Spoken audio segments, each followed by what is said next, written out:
साथियों, आप सभी को नमस्कार। सर्च न्यू भारत में एक बार फिर से आप सबका स्वागत है।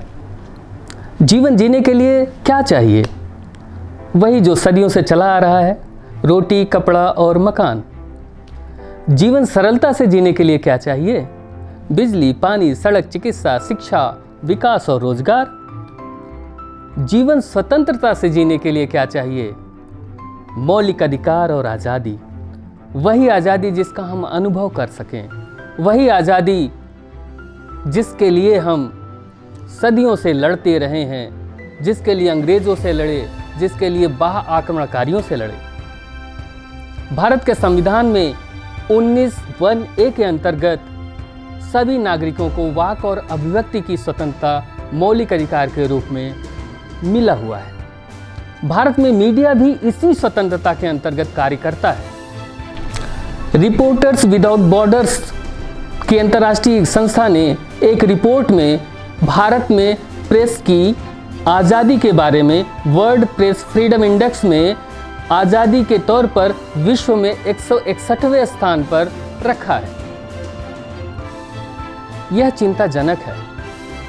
भारत ही नहीं, विश्व में कई बड़े देशों में प्रेस की आज़ादी चिंताजनक स्थिति में है। आखिर प्रेस की आज़ादी क्यों जरूरी है? प्रेस क्यों स्वतंत्र रहना चाहिए?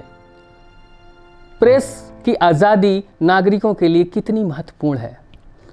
आगे वीडियो में हम इसी विषय पर विस्तार से चर्चा करेंगे और कुछ नए तथ्य तलाशेंगे और आज़ादी के लिए, आज़ादी नागरिकता के लिए, आज़ादी नागरिकों के लिए और नागरिकों को सूचना के लिए प्रेस की आज़ादी क्यों जरूरी है। 3 मई को विश्व प्रेस दिवस घोषित करने के पीछे स्वतंत्र और बहुलवादी अफ्रीकी प्रेस को बढ़ावा देने पर विंडहॉक की घोषणा से लिया गया है, जो कि विंडहॉक नामीबिया में 29 अप्रैल से 30 मई 1991 में वर्ल्ड प्रेस पर आयोजित सेमिनार में यह बातें रखी गई, जहां पर फ्रीडम ऑफ इंफॉर्मेशन को information is a fundamental human right, सूचना मानव का मौलिक अधिकार है, इस बारे में एक सेमिनार से लिया गया।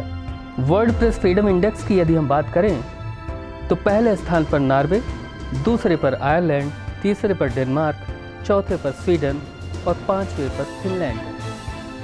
पाकिस्तान, जो हमारा पड़ोसी देश है, 150वें नंबर पर है और भारत 161वें नंबर पर। इससे हम चिंता का अनुमान लगा सकते हैं कि अपने देश में प्रेस फ्रीडम की स्थिति क्या है। महात्मा गांधी ने प्रेस के लिए कहा था, मैं सभी की समानता में विश्वास रखता हूँ, सिवाय पत्रकारों और फोटोग्राफरों। जवाहरलाल नेहरू ने आज़ादी के लिए कहा, आज़ादी दी नहीं जाती, आज़ादी ली जाती। नेपोलियन बोनापार्ट प्रेस के लिए कहा करता था, मुझे 1000 संगीनों की तुलना में 4 शत्रुतापूर्ण समाचार पत्रों से अधिक डरने की जरूरत है।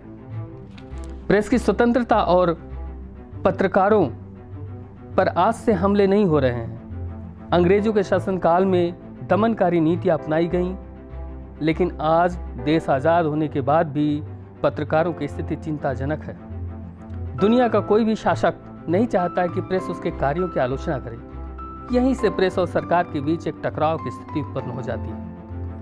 जो मीडिया या पत्रकार किसी भी सरकार का फेवर लेता है, वह सर आंखों पर बाकी सब सरकारी नीतियों से दमन कर दिए जाते हैं। इंटरनेशनल फेडरेशन ऑफ जर्नलिस्ट ने अपनी वार्षिक गणना में बताया कि विश्व में अब तक 94 पत्रकार मारे गए हैं और लगभग 400 को जेल में डाल दिया गया है। भारत में प्रेस की आज़ादी को और पुख्ता और ऊपर उठाने के लिए सबको कार्य करना पड़ेगा। पत्रकारों से लेकर के मीडिया घरानों से लेकर के मीडिया में कार्य कर रहे हर एक व्यक्ति को अपनी स्थिति, अपनी स्वाभिमान को मजबूत करते हुए पत्रकारिता के लिए, तथ्यात्मक और स्वतंत्र पत्रकारिता के लिए खड़ा रहना पड़ेगा। वर्ल्ड प्रेस फ्रीडम दिवस पर सभी को शुभकामनाएं देते हुए हम एक बार फिर से आह्वान करते हैं कि सभी प्रेस फ्रीडम को बरकरार रखें जिससे लोकतंत्र को बरकरार रखा जा सके, लोकतंत्र को मजबूत रखा जा सके और नागरिकों के अधिकारों को मजबूत रखा जा सके। आप सभी को बहुत बहुत धन्यवाद।